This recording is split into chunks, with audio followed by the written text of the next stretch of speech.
오늘 함께 오실 하나님의 말씀은 로마서 13장 1절에서 4절까지의 말씀 보도록 하겠습니다. 로마서 13장 1절에서 4절까지의 말씀을 우리 한 절씩 교독하도록 하겠습니다. 로마서 13장 1절에서 4절까지의 말씀, 제가 한 절, 우리 성도님들께서 한 절 한 절씩 교독하겠습니다. 각 사람은 위에 있는 권세들에게 복종하라. 권세는 하나님으로부터 나지 않음이 없나니 모든 권세는 다 하나님이 정하신 바라. 그러므로 권세를 거스리는 자는 하나님의 명을 거스름이니 거스리는 자들은 심판을 자취하리라. 다스리는 자들은 선한 일에 대하여 두려움이 되지 않고 악한 일에 대하여 되나니 내가 권세를 두려워하지 아니하려느냐. 선을 행하라. 그리하면 그에게 칭찬을 받으리라. 그는 하나님의 사역자가 되어 내게 선을 베푸는 자니라. 그러나 내가 악을 행하거든 두려워하라. 그가 공연히 칼을 가지지 아니하였으니 곧 하나님의 사역자가 되어 악을 행하는 자에게 진노하심을 따라 보응하는 자니라. 아멘. 오늘 말씀의 자리에 나오신 우리 성도님들을 주님의 이름으로 환영합니다. 오늘은 국가 공직자에 대한 자세에 대하여 함께 나눠보도록 하겠습니다. 우리나라의 현 상황이 매우 혼란합니다. 아마 우리 이 교회 안에서도 다양한 정치적 견해에 따라서 현 상황을 동일하게 보는 사람들도 있을 것이고 다르게 보는 사람들도 있을 것입니다.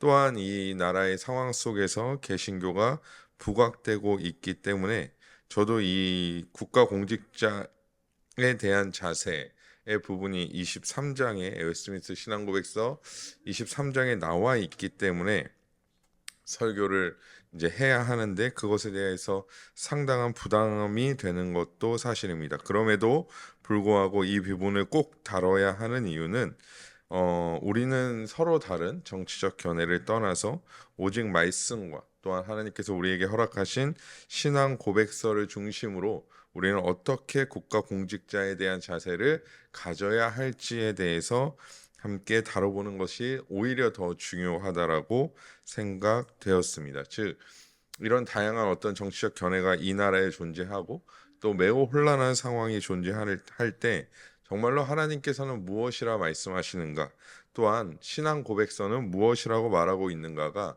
우리의 명확한 기준이 되기를 간절히 소망합니다. 우리가 본격적으로 이 신앙 고백서의 내용을 살펴보기 전에 생각해 볼 것은 신앙 고백서가 작성될 당시의 배경과 지금 이 현 세대, 지금 이 나라의 배경이 사실은 확연히 다를 수 있다라는 점입니다. 웨스트민스터 총회가 모이게 된 이유는 여러 가지, 물론 하나님의 주권적인 개입이 가장 크겠지만 잉글랜드와 스코틀랜드의 신학자, 잉글랜드의 신학자들이 모여서 웨스트민스터 총회를 열었는데요. 잉글랜드에서 신학자를 보내게 된 결정적인 이유는 사실 완벽한 교리, 완벽한은 아니지만 더 완전한 교리, 혹은 더 좋은 교리, 더 좋은 교회의 발전, 국가적인 발전을 위해 보냈다라기보다는 사실 스코틀랜드 군대의 도움을 받기 위함이었죠. 그래서 어떻게 보면 잉글랜드가 이 스코틀랜드에서 요청한 웨스트민스터 총회라는 곳에서 신학적인 토론을 할 수 있었던 계기는 정치적인 의도가 거기에 이미 가지고 들어와 있었다라는 것입니다. 그럼에도 불구하고 두 나라는 명확하게 개신교적인 배경을 가지고 있었습니다. 그렇기 때문에 왕에 대한 이해도 그저 단순히 지금 이 시대의 대통령에 대한 이해와 그때 당시의 왕에 대한 이해를 동일하게 보는 것은 조금 무리가 있습니다. 특별히 우리가 잘 아는 제임스 왕, 잉글랜드의 제임스 왕 같은 경우에는 물론 스코틀랜드에도 마찬가지고요. 민심을 사기 위한 목적으로 1611년에 우리가 잘 아는 영어 성경인 킹 제임스 버전 성경을 발간했습니다. 그러니까 이 왕이 이 성경을 발간한 거죠. 근데 우리나라 대통령이 만약에 성경을 발간했다라고 얘기하면 우리 개신교도들 입장에서는 와 박수 치겠지만 불교도들, 뭐 이슬람교도들 혹은 무교를 가지고 있는 무신론자들 입장에서는 대통령이 종교적으로 편향되어져 있다라고 굉장히 거센 비판을 당할 것입니다. 하지만 당시에는 이런 일들이 그냥 자연스럽게 일어날 수 있는 일들이었죠. 왜냐하면 나라 국민의 대부분이 개신교도들이었기 때문입니다. 또한 그렇지만 이 제임스 왕도 사실 이 장로 교회의 급진적인 어떤 개혁의 부담으로 후에는 나중에는 처음에는 굉장히 이 개신교에 대해서 친근한 또 협조적인 자세를 취했다가 이 킹 제임스 성경을 발간한 제임스 왕도 후에는 사실 이 개신교를 조금 압박하기 위하여 주일에, 그러니까 우리가 잘 아는 일요일에 스포츠 경기나 다양한 오락들을 국가에서 개최하고 열기 시작했습니다. 그래서 이게 나중에는 조금은 이제 부정적으로 비춰지기도 했습니다. 이런 상황이 이제 당시 잉글랜드나 스코틀랜드에 있었다면 우리가 사는 사회는 사실 기독교 배경보다는 유교적 배경이 훨씬 더 강하게 됩니다. 교회 장로 출신의 대통령도 있었지만 그렇다고 해서 나라가 기독교 국가가 되지는 않았습니다. 500년의 조선의 전통을 이어온 나라이기 때문에 우리나라는 유교적 배경 안에 있다라고 보는 것이 맞습니다. 하지만 기독교적 배경이 있다라고 해서 평안한 것만은 아니었습니다. 우리가 또 알고 있는 잉글랜드 역사에서 알고 있는 피에 메리라는 메리 여왕이 즉위했습니다. 그 메리 여왕이 즉위하자마자 개신교였던 개혁파 중심이었던 잉글랜드 교회가 또 국교가 바로 다시 로마 카톨릭으로 돌아왔습니다. 왜 메리 여왕이 개신교였던 국교를 왜 다시 로마 카톨릭으로 돌렸냐면 자신이 어렸을 때 죽었던 어머니가 유언으로 이 나라는 로마 카톨릭이 국교가 되어야 된다라고 얘기하니까 그냥 다음에 와서 여왕이 돼서 국교를 로마 카톨릭으로 돌리면서 많은 자들이 그 당시에 순교하기도 했습니다. 그래서 잉글랜드의 이런 배경을 좀 살펴볼 때 많은 왕들이 있었고 또 그 나라의 어떤 역사적 배경이 개신교든 로마 카톨릭이든 다양한 종교의 배경을 가지고 있었지만 결국에 동일한 것은 현재나 또 당시에나 동일한 것은 많은 리더들이 자신의 권력이나 또 자신과 함께하는 자들의 권력과 권위를 지키기에 힘써 왔다라는 점이 비슷한 측면을 가지고 있습니다.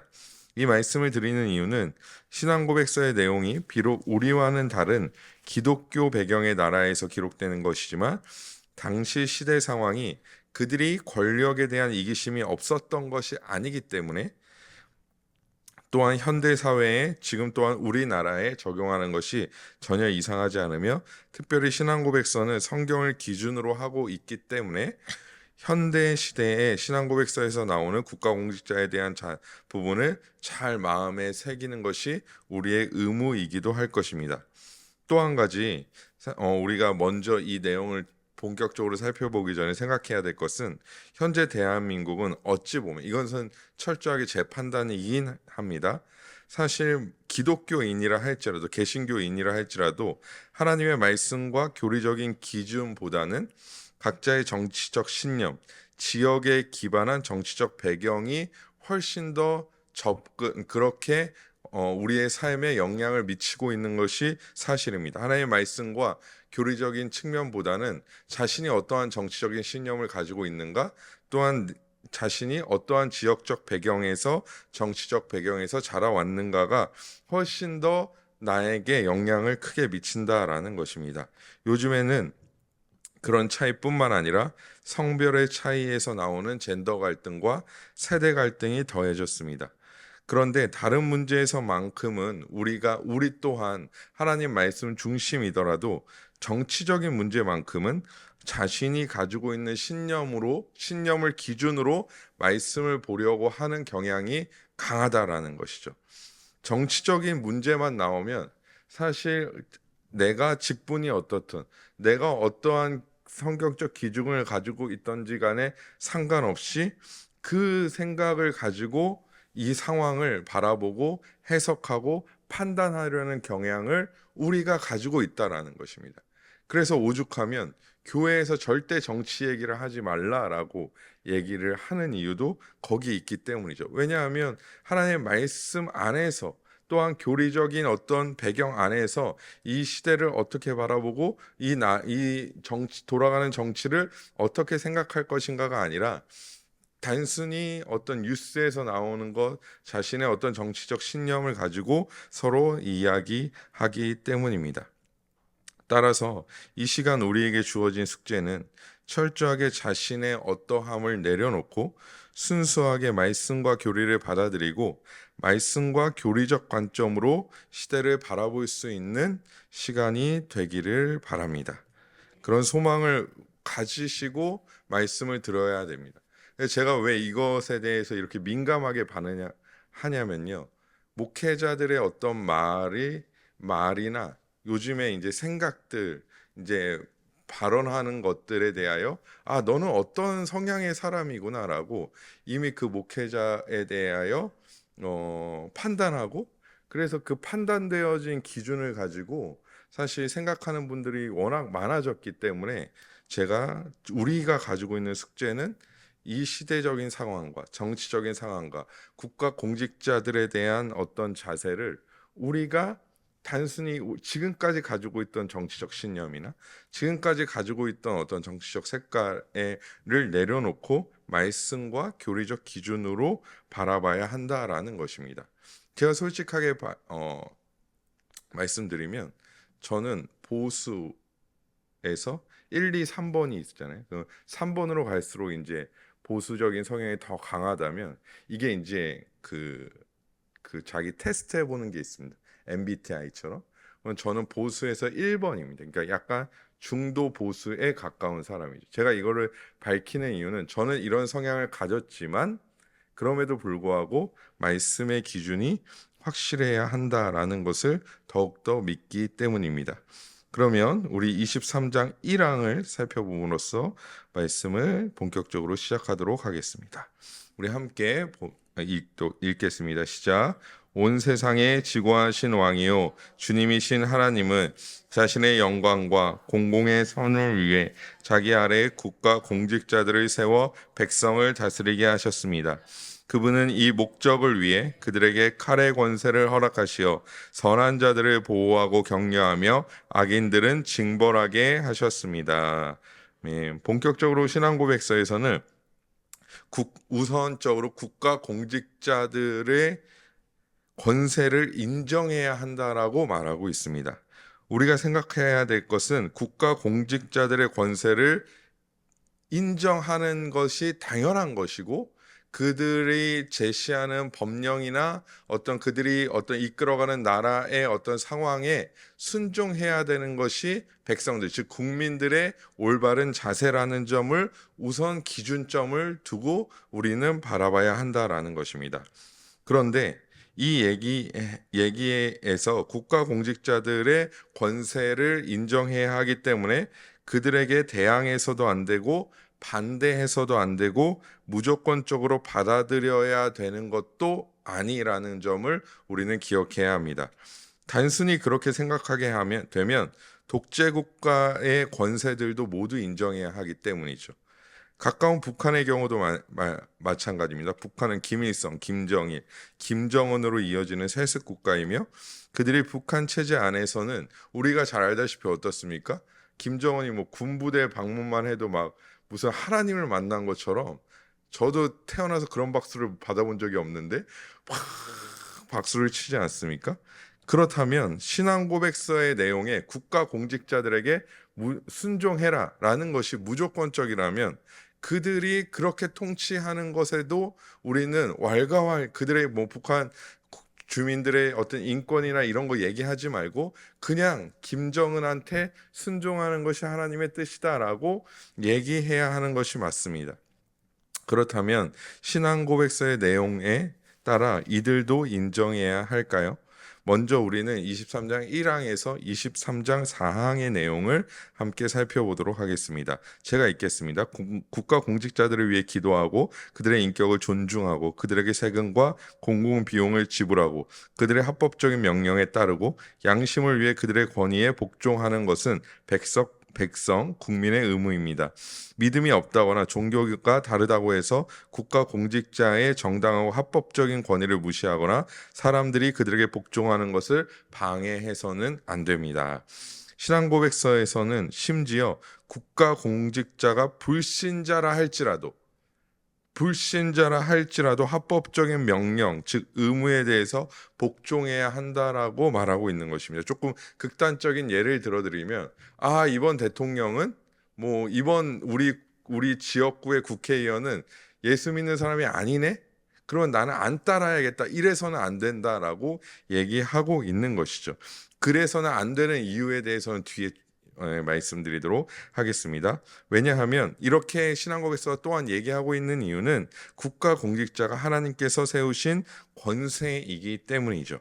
우리가 다시 한번 로마서 13장 1절과 2절의 말씀을 읽어보도록 하겠습니다. 함께 읽겠습니다. 시작. 각 사람은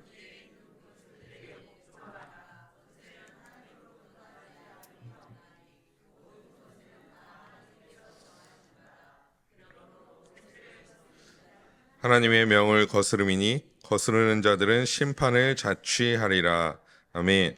그래서 우리는 기본적으로 국가 공직자와 그들이 실행하는 법에 순종할 의무를 가지고 있습니다. 우리가 따르기 싫다고 해서 거부해서는 안 되며 인정하지 않아도 안 됩니다. 내가 지지하지 않는 정치인이 당선되었다고 해서 거부해서도 안 됩니다. 왜냐하면 하나님으로부터 왔기 때문입니다. 하나님은 아까 위에서 제가 말씀드리려고 했던 불신자인 국가 공직자라도 따라야 하는 이유는 무엇이냐면, 하나님은 그들을 통하여 일반 은총적인 영역에서 우리를 통치하시기 때문입니다. 즉 우리가 이 시대를 살아갈 때, 이 사회를 살아갈 때 우리는 하루하루 늘 교회에서만 살아가는 것이 아니라 사회 안에서 살아갑니다. 그러면 하나님께서 이 사회를 어떻게 통치하시는가? 일반 은총의 영역 안에서 통치하신다라는 것이죠. 국가 공직자들을 세워서 일반 은총적인 영역 안에서 그들을 통하여 국가의 일들을 하고 그들을 통하여 세금을 부과하고 그들을 통하여 국민들이 권리를 누리게 하고, 이런 일반 은총적 영역 안에 그들이 존재하기 때문에 그들이 불신자라도 우리는 어떻게 해야 되는 것입니까? 그들이 합법적인 요구를 한다면 따라야 한다라는 것입니다. 즉 국가공직자에 의한 통치가 우리에게는 은총의 영역으로 다가오기 때문에 능히 순종함이 마땅하다라는 것입니다. 그런데 한 가지 더 살펴볼 것은 신앙고백서에서는 무엇을 말하고 있습니까? 합법적인을 강조하고 있습니다. 아까 말한 북한과 같은 공산주의가 시작한 계기가 계기를 제가 찾아보니까 말도 안 되는 노동자들의 삶 때문이었습니다.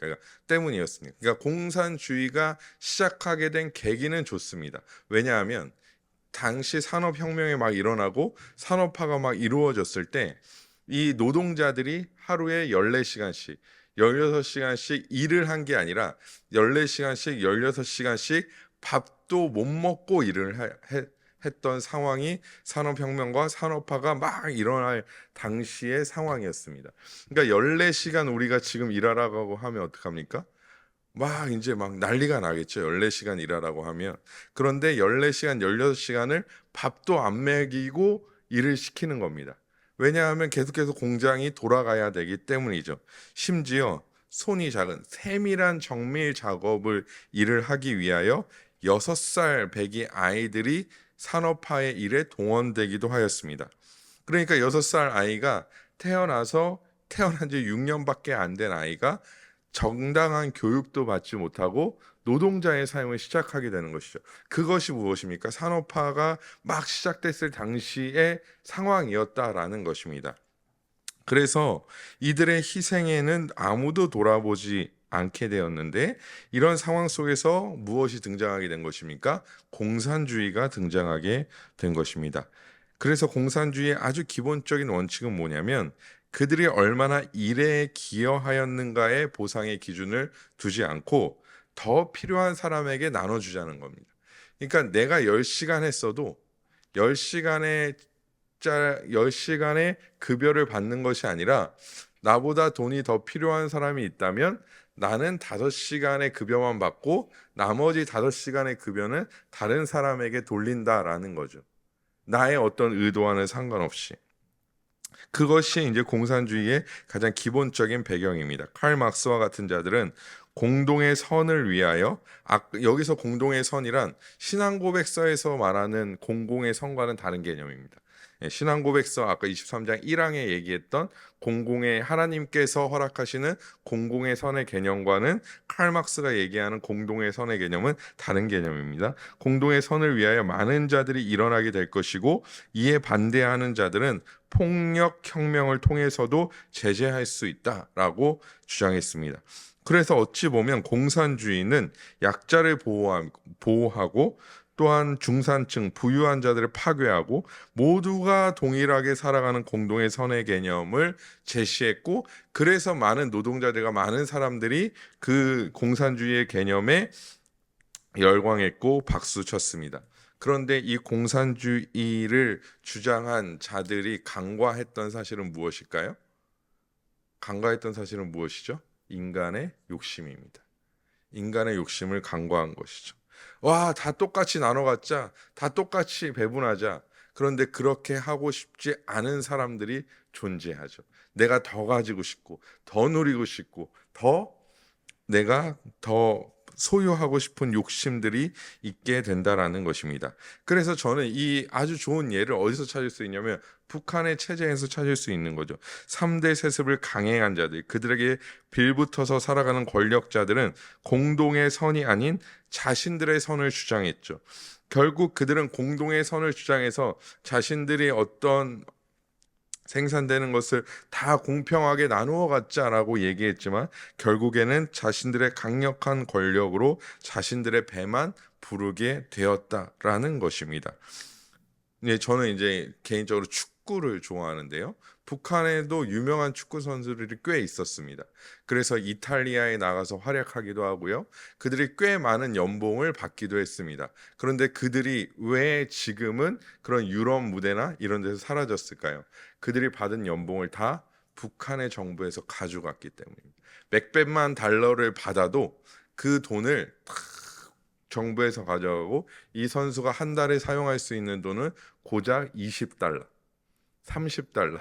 자기가 축구를 잘해서 연봉으로 300만 달러. 그러니까 우리 돈으로 말할 것 같으면 뭐 지금 기준으로 하면 한 40매덕을 받았는데 한 달에 20달러 받는 겁니다. 이것이 북한의 현실이라는 것이죠.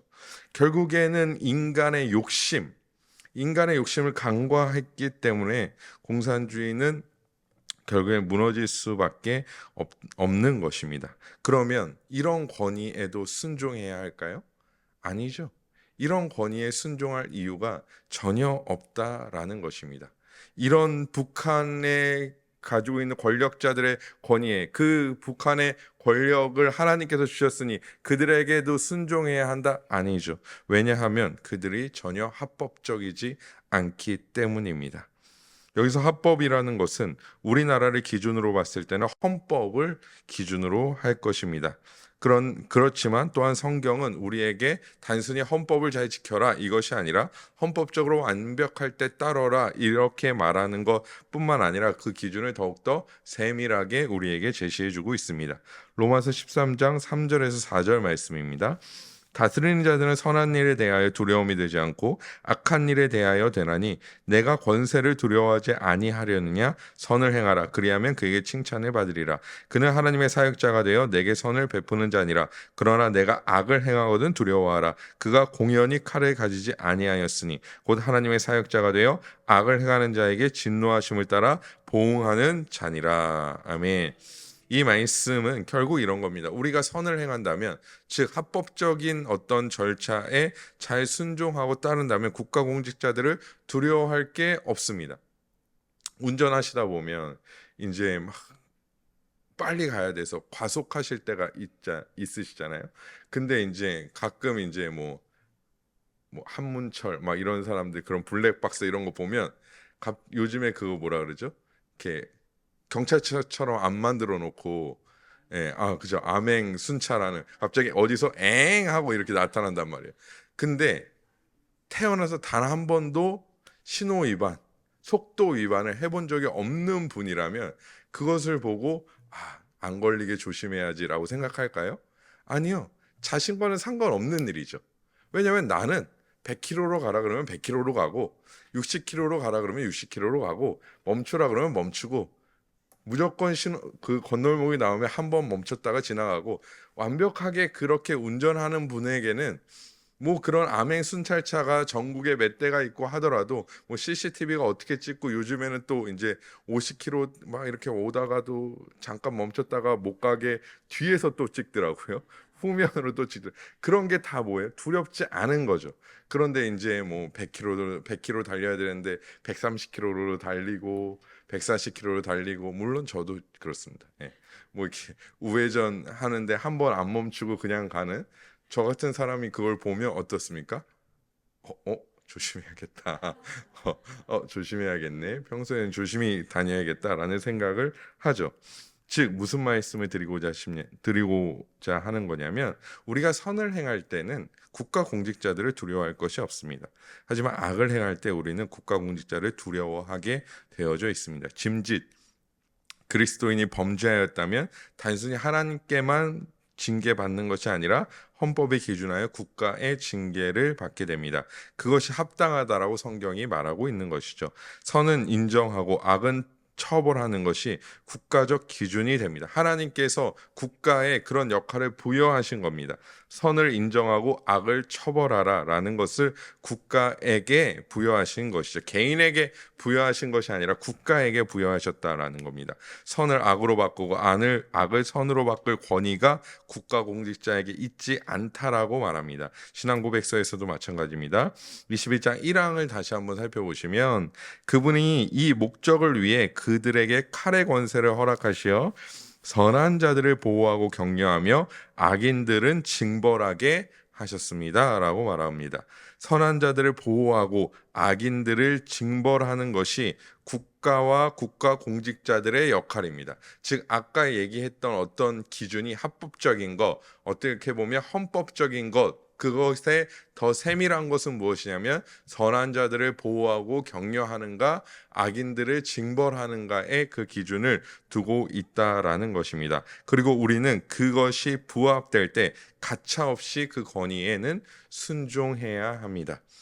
우리의 헌법이 자유민주주의를 수호하고 또한 우리의 헌법이 선한 자들 또 약한 자들을 보호하고 악은 처벌하는 헌법이라면 우리는 그 권위에 순종해야 한다는 것이죠.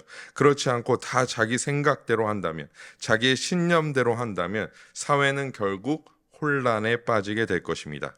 남자들이 가져야 하는 의무 중에 하나가 국방의 의무입니다. 저는 2년을 복무했습니다. 우리 여기 앉아 계신 성도님들 중에서는 2년 하면서 콧방귀 끼실 분들도 계시겠지만 예전에 뭐 3년 막 이렇게 3년을 어떻게 군 생활을 하는지 모르겠네. 저는 2년을 복무했습니다. 사실 이제 2년을 지내왔으니까 전역할 때 다 됐을 때는 저는 너무 재밌었습니다. 군대라는 곳이 너무 재밌구나. 너무 즐겁구나. 그리고 심지어 헤어질 때는 막 서로 껴안고 눈물 흘리기도 했습니다. 왜냐하면 2년 동안 함께 살았던 이 전우애라는 것이 무시하지 못하는 것이기 때문에 제가 같이 지냈던 사람이 그리스도인이든 비그리스도인이든 상관없이 헤어질 땐 너무 아쉬워서 막 말도 다 트고 이제 군대에서 말을 원래 못 트지 않습니까?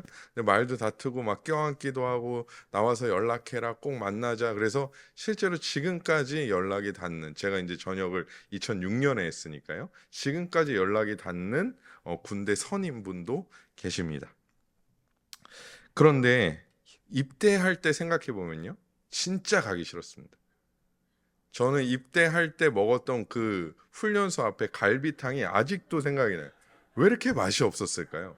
그 갈비탕을 지금은 뭐 갈비탕 먹으면 너무 맛있게 먹는데요. 물론 이제 군대 앞에는 좀 이제 약간 그런 게 있긴 합니다. 그냥 대강 이렇게 해가지고 주는 것도 있긴 한데요. 먹는데요, 너무 맛이 없는 거예요.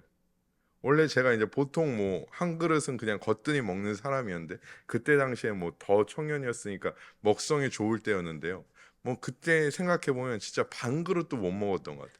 계속 한숨 쉬고 막 이러던, 그때 제가 이제 동반 입대해서 제 친구도 같이 갔었는데 동일하게 둘이 막 그랬던 것 같습니다. 대기하는 첫 3일, 이제 그 입대하면 대기 한 3일 하거든요. 그때는 진짜 너무 집에 가고 싶었습니다. 그렇다고 해서 집에 가고 싶다, 나 안 할래 하고 탁 집에 간다면 어떻게 될까요? 우리나라의 국방은 엉망이 될 것입니다. 하지만 약자들이 보호받지 못하고 악인들이 징벌받지 않는다면 결국에는 또 그런 혼란이 약이 되게 되겠죠. 사실 이런 것들에 대하여 의무를 부과하고 그것을 지키는 것은 어찌 보면 이 국가에 살아가고 있는 기독교인들에게는 더욱더 적극적으로 그것을 지켜야 하는 일들이라는 것입니다. 또한 약자들이 보호받지 못하고 아까 말씀드렸던 것처럼 악인들이 징벌받지 않는다면 그것 또한 국가 공직자들이 하나님의 일반 은총을 파괴한 것이기 때문에 그 권위에는 순종해서는 안 됩니다. 명확하게 헌법에 기록된 대로 약자들이 보호받지 못하는 세상, 악인들이 징벌받지 않는 세상에 대하여, 그런 불의에 대하여는 기독교인이 항거해야 할 또한 의무가 생겨나는 것이죠. 이것이 단순히 해방 신학, 이런 자유주의 신학의 물결과는 다른 것입니다. 그러니까 이 헌법에 위배되는 일들이 사회에 만연하고 일어나고 있을 때 기독교인들은 그것에 목소리를 낼 수 있어야 한다라는 것이죠. 어찌 보면 우리나라에 있었던 다양한 민주화 운동이 좋은 예가 될 것입니다. 네덜란드의 수상이며 신학자이며 목회자이기도 했던 아브라함 카이퍼의 영역 주권을 보면 이렇게 기록합니다. 사실 이 책을 이제 우리 성도님들이 읽으시면 좋습니다. 영역 주권이라는 책을 읽으시면 좋은 이유가, 이런 어떤 전체적인 어떤 생각과 의견이 이 책에 아주 잘 담겨 있기 때문에 영역 주권이라는 책을 읽으시면 좋습니다. 국가의 권위는 뭐라고 말했냐면, 아브라함 카이퍼가 국가의 권위는 개인의 삶의 집단에 의해 억압받을 수 있으므로 그 영역의 통제에 대한 그 개인을 보호해야만 합니다. 주권자는 성경에 의해 간결하게 표현되듯이 공의로 나라를 경고케 해야 합니다. 왜냐하면 공의가 없이는 스스로 넘어지고 파멸하기 때문입니다. 결국에 국가 공직자는 무엇을 해야 합니까? 공의로 나라를 경고하게 해야 한다라는 것입니다. 올바른 공의라면, 올바른 법이라면 하나님의 뜻과 다르지 않을 것이기 때문이죠. 결국 국가 공직자의 권위는 그들이 대통령이기 때문에, 그들이 국회의원이기 때문에, 장관이기 때문에, 고위 공직자이기 때문에 그 자체에 주어지는 것이 아니라 국민을 보호하고 개인을 보호하고 궁극적으로는 나라를 보호하기 때문에 그들에게 권위가 주어지며, 그것을 성실하게 행하는 국가 공직자의 권위에는 그들이 신자이든 불신자이든 상관없이 하나님의 백성들은 철저하게 순종해야 하는 것입니다. 그래서 카이퍼는 이 권위가 하나님으로부터 주어졌지만 단순히 주어졌다고 해서 그들이 마음대로 할 수 있는 것이 아니라, 하나님께서 맡기신 사명을 그들이 감당할 때 하나님께서 그들을 인정하시는 것이다라고 이야기하기도 하였습니다. 결국 국가 공직자들은 해야 할 일을 하고 해야 할 일을 하는 국가 공직자들에게 우리는 순종해야 합니다. 또 한 가지, 여기서 국가 공직자들이 일을 행할 때 그 기준에 대해서 제가 한 가지 기준을 덧붙이자면, 그 기준은 하나님의 영광이 되어야 합니다. 이렇게 질문이 들어올 수도 있습니다. 불신자인 국가 공직자는, 불신자인 대통령이 될 수도 있지 않습니까? 불신자인 국가 공직자는 하나님의 영광이라는 개념 자체가 머릿속과 마음속에 없는데, 그러면 그때는 어떻게 해야 합니까? 라고 질문할 수 있습니다. 제가 뭐라고 말씀드렸냐면, 국가 공직자가 가져야 할 어떤 추구해야 할 그들이 해야 할 일 중에 가장 명확한 기준이 하나님의 영광인데요. 생각해 보시면 불신자인 국가 공직자, 뭐 대통령이든 국회의원이든 그들은 하나님의 영광에 대한 개념이 없지 않습니까? 그러면 하나님께 영광을 어떻게 돌릴 수 있습니까? 라는 질문이 자연스럽게 따라올 수 있겠죠. 위에서 우리는 국가 공직자의 일과 국가의 제도는 일반 은총의 영역이라고 말씀드렸습니다. 이렇게 생각하시면 됩니다. 우리가 누리고 있는 자연을 일반 은총이라고 봤을 때 새들도 꽃들도 나무들도 다 하나님의 영광을 찬양하고 하나님의 영광을 드러냅니다. 그러면 그들이 올바르게 일함으로 말미암아 그들이 올바른 법의 기준 안에서 일을 행하고 의무를 부과하고 권리를 그들에게 국민들이 올바르게 권리를 행사할 수 있도록 그들이 도와줌으로 말미암아 그들이 어떻게 해야 하는 것입니까? 하나님의 영광을 드러내야 한다라는 것입니다. 그래서 나라의 어떤 국가 공직자들은 그들이 알던 모르던 자연스럽게 하나님의 영광이 드러나야 한다라는 것이죠. 그렇기 때문에 우리는 누군가의 이름이 누군가의 신념이 드러나는 것이 아니라 오직 하나님의 영광이 드러나는가, 말씀에 부합하는가, 그것이 부정되는 순간, 사실 이 하나님의 영광이 부정되는 순간 모든 것이 부정되는 것입니다. 여당이라고 다 맞지 않고 야당이라고 다 맞지 않습니다. 중요한 것은 합치하여 하나님의 영광에 부합되는 올바른 선을 추구하며 나아가야 하는 것이 국가 공직자들의 올바른 자세라는 것이죠. 국가적인 어려움이 닥쳤을 때, 또 국가적인 어떤 평범한 상황 속에서도 이런 일들이 우리 안에 온전히 이루어지기를 우리는 또한 기도하고 그들에게 또한 권해야 하는 것입니다. 그래서 인간이 중심이 되고 인간이 무언가를 만들어주고 인간에게 기대하는 상황을 그리스도인이 기대해서는 안 됩니다. 특별히 교회에 일어서고 넘어짐을 국가 공직자에게 기대해서는 안 됩니다. 교회는 오직 하나님의 것이며 하나님의 보호하시고 인도하시기 때문이죠. 일제의 핍박에서도 우리나라의 교회는 온전히 더 굳건하게 섰고 공산당의 공격 속에서도 굳건히 버틴 것이 주의 몸된 교회였습니다. 그것이 누구에 의하여 가능했던 것이 아니라 그 가운데 더욱더 말씀이 흥하게 하셨던 하나님께서 교회를 지켜가셨기 때문입니다. 그래서 교회들이 앞장서서 누군가에 의하여 교회가 지켜질 것이다 라고 말하는 그 말은 하루속히 거두어야 합니다. 웨스트민스터 신앙고백서 24장 3항에 보면 이렇게 말합니다. 국가 공직자는 말씀과 성례를 집행하는 권한이나 천국의 열쇠의 권세를 취해서는 안 됩니다. 그 권위를 가지고 있고 교회 안에서 일치와 평화가 유지되고 하나님의 진리가 순결하고 온전하게 보존되며 모든 신성 모독과 이단이 억제되고 예배와 건증의 부패와 남용이 예방되거나 개혁되며 하나님이 정하신 모든 의식이 올바르게 집행되거나 준수되도록 적절한 조처를 취할 의무가 있습니다. 여기서 제가 빨간 글씨로 쓰여진 글씨에 좀 집중해야 되는데요. 말씀과 성례를 집행하는 권한이나 천국의 열쇠의 권세를 취해서는 안 된다라고 말합니다. 사실 웨스트민스터 신앙고백서에서 이렇게 말하고 있는 이유는 명확합니다. 왜냐하면 잉글랜드 당시 시대에 잉글랜드 왕 왜 자꾸 뭐 잉글랜드 얘기하냐고 뭐라 하시면 안 되고요. 예. 뭐라고 안 하셨겠지만 혹시나 해서 잉글랜드 왕들은요. 이 잉글랜드라는 나라는 사실 이 기독교, 캐톨릭과 개신교를 합쳐서 기독교적 어떤 영향력이 굉장히 큰 나라였기 때문에 왕들이 왕 위에 서도 사실 올바르게 막 자기 마음대로 정치를 이래라 저래라 하기가 힘들었습니다. 그렇기 때문에 사실 이런 배경 속에 있었고 또 의회 정치였기 때문에 더더욱이 자기의 마음대로 왕이 돼도 뭐 할 수 있는 게 별로 없었죠.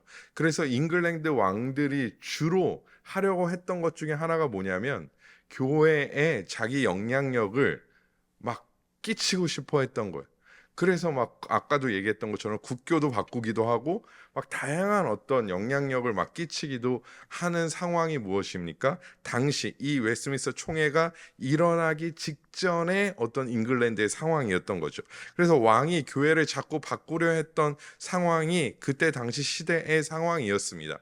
그래서 이 얘기를 하고 있는 이유는 뭐냐면 국가 공직자가 그래서는 안 된다라고 얘기하고 있는 거죠. 말씀과 성례의 권한이나 천국의 열쇠를 그들이 가져서는 안 된다라는 거죠. 왕이 교회를 좌지우지해서는 안 된다라는 얘기를 하고 있는 것입니다. 지금 시대도 이것에 대하여는 저는 명확하게 우리가 자세를 취해야 된다라고 생각합니다. 교회에 일어서고 교회의 무너짐과 일어섬을 어떤 사람에 기대거나 어떤 신념에 기대거나 어떤 생각에 기대려는 모든 시도를 멈춰야 합니다. 오직 하나님께서 그 권위를 가지고 계시고 오직 말씀이 그 권세와 권위를 가지고 있기 때문이죠. 그 권세와 권위를 왜 기독교인들이 나서서 인간에게 그 권세와 권위를 넘겨주려 하는지 저는 아직도 사실 이해할 수가 없습니다. 물론 그런 시도가 지금 이 시대에만 있는 것이 아니라 이전 시대에도 있던 것들이 사실입니다. 그러면 국가는 어떤 일을 해야 할 의무가 있습니까? 뒤에 하얀 글씨에 나오는 것과 같이 명확하게 이런 교회가 다른 어떠한 요소에 의하여 피해받지 않도록 보호할 의무가 국가에 있다라는 것입니다. 여러분, 교회가 망한다라고 말하거나 정치에 의하여 교회가 망한다라고 말하거나 교회가 흥한다라고 가장 많이 얘기하는 사람들이 누구냐면 신사도주의자들입니다. 그렇게 겁박한 후에 결국에는 기도해야 되고 그래서 우리가 기도해서 이런 결과를 얻어냈습니다. 이게 신사도주의자들의 아주 익숙한 패턴입니다. 그렇기 때문에 우리는 그런 어떤 잘못된 생각에 우리의 마음을 빼앗기는 것이 아니라 오직 교회는 하나님께서 지켜 나아가신다라는 굳건한 믿음을 가져야 합니다. 우리는 어떠한 권위에 의지하지 말고 소망을 두지 말아야 합니다. 이 말씀은 무엇이냐면 우리가 국가의 권위에 순종해야 하긴 하지만 거기에 소망을 두지는 말아야 한다라는 것입니다.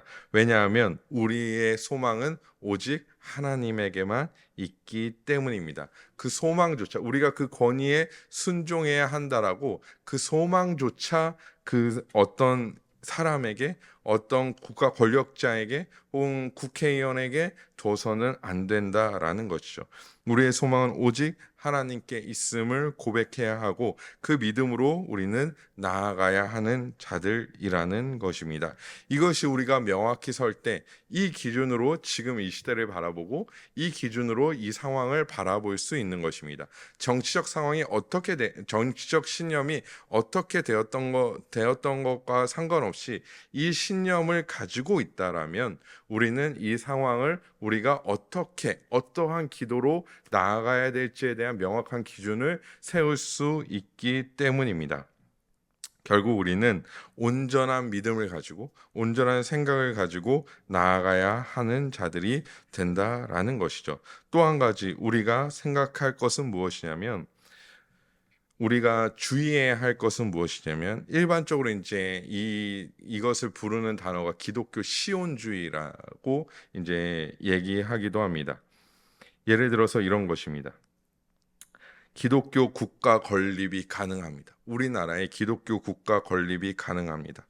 또한 우리나라에 무언가 대단한 기독교로서의 대단한 변혁이 일어날 것입니다. 이런 어떤 말들과 이런 생각들을 우리는 또한 주의해야 합니다. 버린다라기보다는 주의해야 합니다. 추구하는 것들, 그런 것들을 주장하는 것들을 우리는 주의해야 합니다. 왜냐하면 이미 예수 그리스도 안에서 우리는 하나님 나라의 백성이고 주 예수와 동행하니 그 어디나 하나님의 나라이기 때문입니다. 여러분 북한의 지하교회 성도들을 생각해 보십시오. 우리가 그들에 대하여 우리 목사님께서도 금요일마다 그들을 위하여 함께 기도하고 있는데요. 북한의 지하교회 성도들을 생각해 보십시오. 그들은 그 어려운 상황에서도 가가호호에 모여서 예배합니다. 은밀한 곳에 모여 예배합니다. 말씀을 듣고 싶어서 제가 뭐 예전에도 한번 말씀드렸지만 차라리 한국 드라마 보다가 걸리는 게 낫기 때문에 드라마 CD에다가 말씀을 덧입히는, 그래서 드라마가 나오다가 갑자기 목사님이 나와서 할렐루야 이 설교, 그리고 또 좀 한 5분 듣다가 또 드라마로 바뀌고 또 몇 분 지나면 또 목사님이 설교하고 있고, 그렇게 막 신앙을 막 지켜간다라는 것이죠. 그들이 누리는 은혜는 그들이 북한에서 벗어나서 누리고 있는 것이 아니라 주 예수와 그들이 동행하고 있기 때문에 그 어디나 하나님의 나라이며 그들은 순교도 두려워하지 않는 것이죠. 결국에 우리는 국가공직자나 이 사람이 무언가를 바꿔줄 것이다라는 기대를 가지고 그 사람을 지지하거나 그 사람을 따라서도 안 된다라는 것입니다. 오직 소망은 우리 하나님께만 있기 때문입니다. 사랑하는 성도 여러분, 우리는 오늘 국가공직자에 대한 말씀을 들었습니다. 현 시대는 매우 혼란합니다. 그래서 다양한 생각과 판단을 가질 수 있습니다. 하지만 그러한 판단이 성경보다 앞설 수 없으며 해답인 교리보다도 앞설 수 없습니다.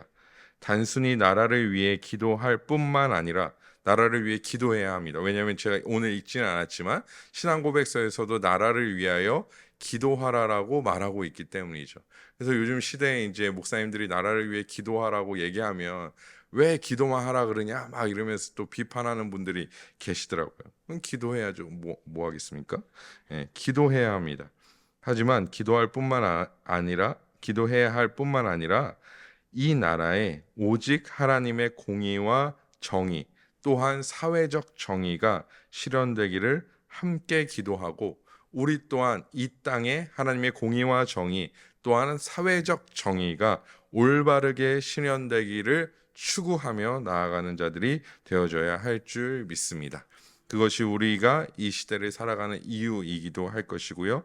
또한 우리가 그리스도인으로서 이 말씀을 듣는 이유이기도 할 것입니다.